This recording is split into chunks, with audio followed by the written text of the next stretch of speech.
Welcome back to the Rapid Chess Speedrun. We're going to be playing another game of Rapid Chess, 10-minute no increment. For some reason the stats aren't loading here, but we are still undefeated on the series. However, we had a very close game last time, so if you haven't seen that, check it out. We were in a lot of trouble, but our opponent ultimately ended up disconnecting, and so we got the win. Here we have c6 by our opponent. He's probably looking to play a Caro Kann. I'm going to actually play c4 so he doesn't get that, and we're going to go into a Slav defense. So this is a bit of a slower positional opening, so hopefully I can demonstrate some good positional chess here. And that's already a mistake. So that's an easy mistake to make. You want to get the bishop out before closing it in with your pawn. But that allows me to bring my queen out, and I have a double attack on these two pawns. So we should be picking up a pawn here very early. And that goes from bad to worse for our opponent, because now I get to take this pawn, winning a tempo on his queen. And if he gives that check, I can just go back and block. Or, because my queen defends my knight, I could even consider winning another tempo on the queen here, which might be better.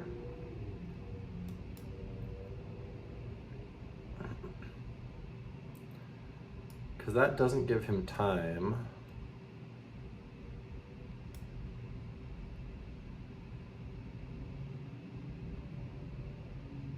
So that should win me a tempo. And then e4 isn't an idea yet, but might be in the future. So we'll see how our opponent handles this. Queen's under attack. Might need to go back to the home square. Might be the best move for him here. He doesn't have a whole lot of other options. I guess, yeah, no other options except for the home square. He could, I guess, go a6, but then I win a bishop. So he does correctly go back to the home square.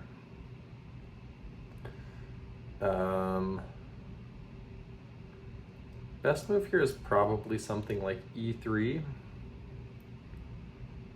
So let's play it.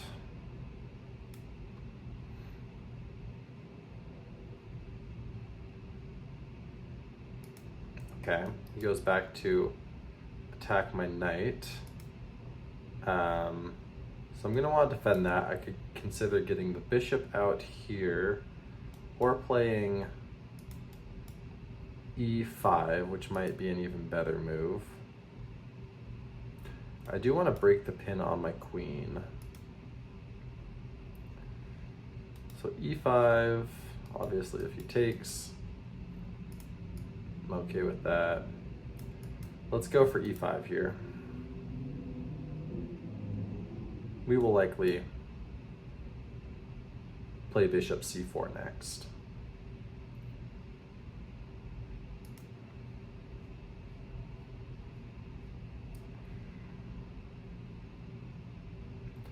I also, in that position, I wonder if, no, that wouldn't have worked, because then he could have taken. I was wondering if the knight was hanging, but the bishop then would defend the knight. So I think e5 was a good move. Wondering if maybe bishop c4 would have been slightly more accurate, but this should be fine. That's a mistake, because now I'm able to take, and that's with check. So he doesn't have time to take my queen. We'll have to take back, and then I can snag another pawn if I would like.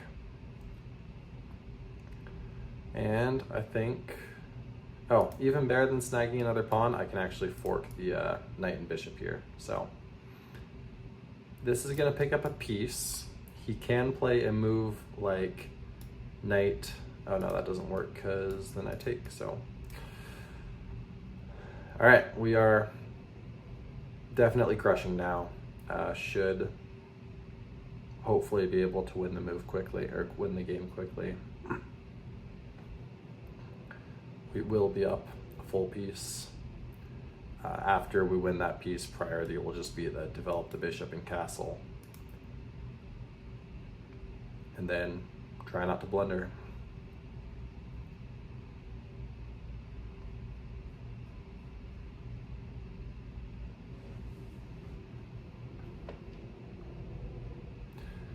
All right, our opponent goes for this.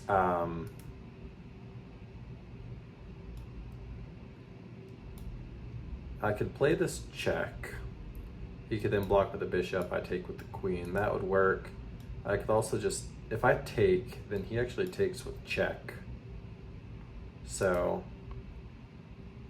what if I start with this check?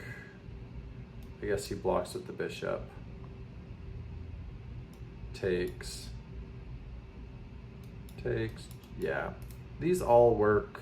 Maybe this is the most accurate move because it develops my bishop. So I'm gonna win a piece. A couple ways I can do that. First would be check, he blocks, takes, and then he would decide whether or not to trade the queens. Second would be to play this check. There he would have two moves that would make sense. That would be one of them.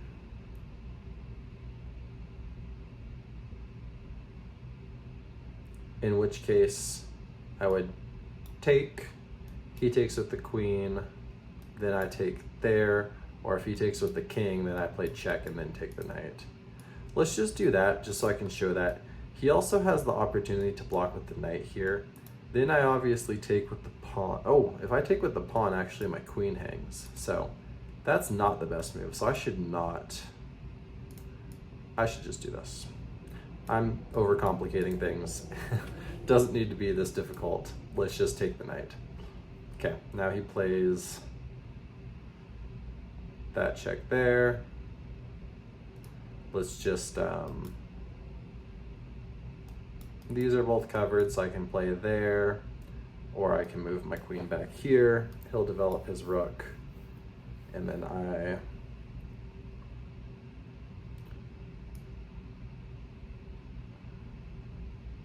will move my queen once again.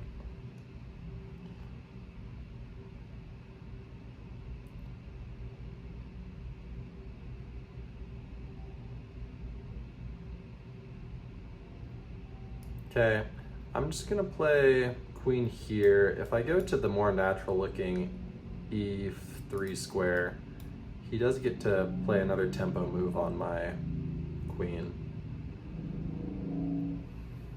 Okay, he goes there. I think definitely want to play the straightforward plan of castling.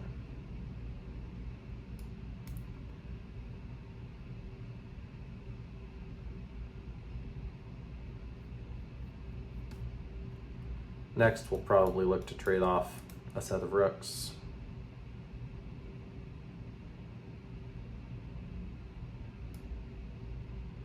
We can defend the bishop first. I also could have taken. That would have undoubled his pawns though. This pawn would have been probably a weakness. Let's go for that now.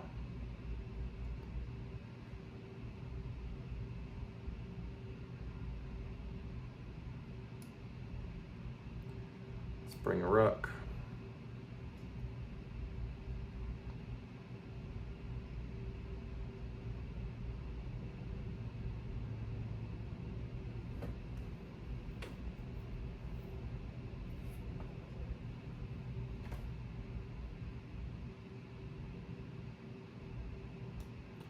Okay, d6 would give me a check that doesn't do a whole lot, so let's just bring my other rook. We'll play patient chess here.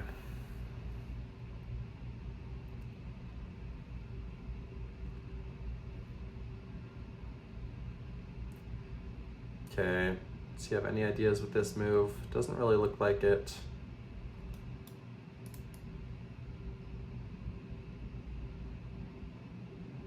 I like the look of this move more now, so let's play it.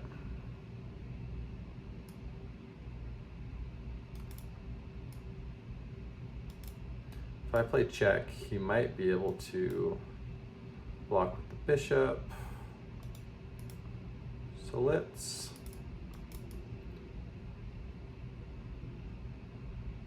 bring my queen over.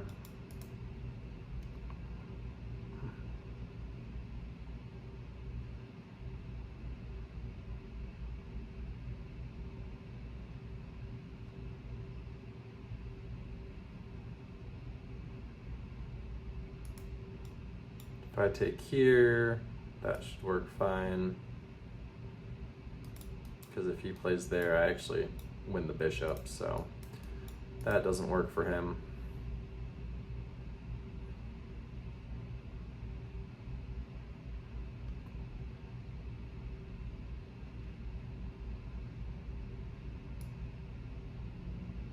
Okay, I'm gonna win another bishop here, I think.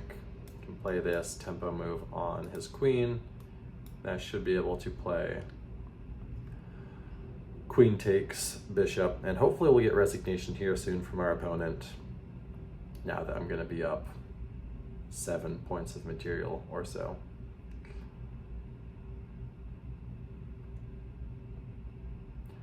I guess the last hope for our opponent is back rank checkmate, so always good early on in the rating range to be vigilant of that.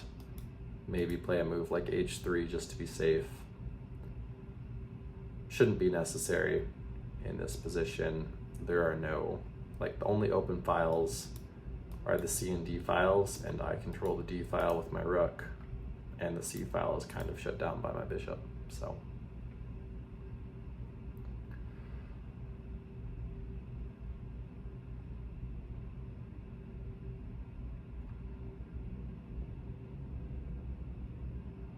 It looks like with 20 points, we are going to officially reach 1300 this game.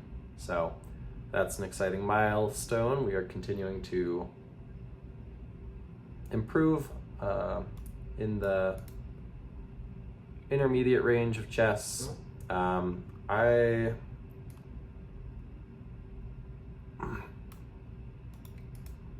consider like up to 1200 is beginner, and then maybe that 12 to 1600 range is intermediate, and then, or maybe even 12 to 1800 and 1800 is probably advanced level. So, okay. Let's find the best way to do things here. I'll play a move like h4 so we never have to worry about back rank checkmate.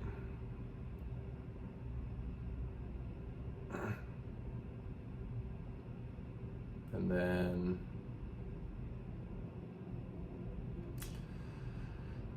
yeah, every move here is good. We'll play a check. We will push this pawn again, take away the king's escape square here.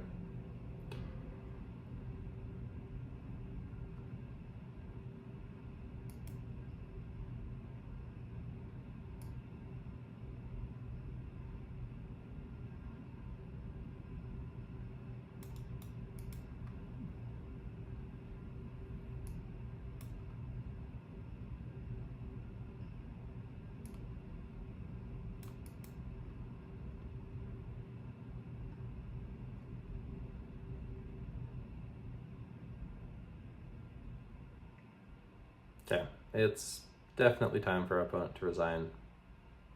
Which is funny because the title of my last video was Never Resign, but I'm not gonna stalemate this. So I'll play b3, a4, and then promote this pawn and checkmate shortly after.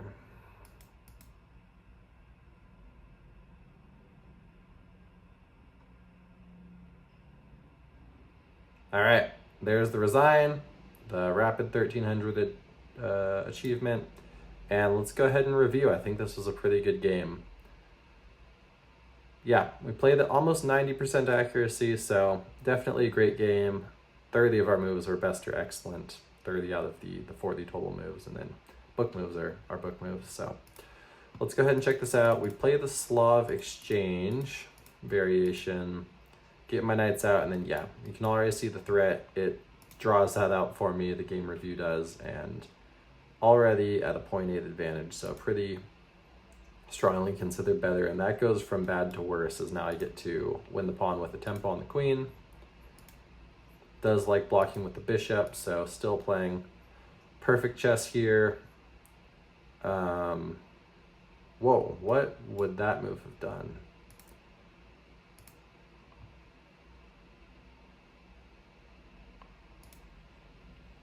Oh, okay. It wanted me to take the free pawn, which makes sense. The knight would have then been destabilized. I would have been able to get a check in here. So, yep, that would have been nice, but it's also fine with e3, opening up my bishop. And then it does find e4 to be the best move here. I was also considering knight f4, which, let's see what that would have done to the elo if I had played that. Okay, that was probably the second best move. Yeah, it gives that an excellent move as well. Then takes, fork. Okay, so I want to know what would have been the best move here. Okay, let's look through this line because that is what I was going to play. But then I thought he had this move, and I can't take with my pawn because then he would take my queen, but it says that I can take with my pawn. Okay, take the bishop with my pawn. Why can't he just take back? I guess he can't take back there because that would be bad news. Well, let's look at this. Why is this so bad? He blocks. I take, he takes, I take. So, okay, I guess I'm up big in that position too. That's not how we played it. Let's go back to how we played it, and then, yeah. Simple chess. These are all good. Castling good. Trade off. Bring the rook. This is all pretty straightforward. Take the pawn. Take the bishop. Okay, fine. I'm just curious. Totally fine. Totally winning. I'm curious, it must like rook takes a lot better because then, yeah, it's kind of like a rooks on the 7th scenario. One of them's the queen. But yeah, that would have been better. I was just trying to trade down pieces. So we do that. And then this is all great. Trade. And then this pawn's going to promote. Just curious. Or I guess there. Yeah, he wouldn't have been able to stop it. We obviously could have also brought the dark squared bishop and taken all the pawns. Probably that route would have been better. But that will do it for today's game. Thank you for joining me.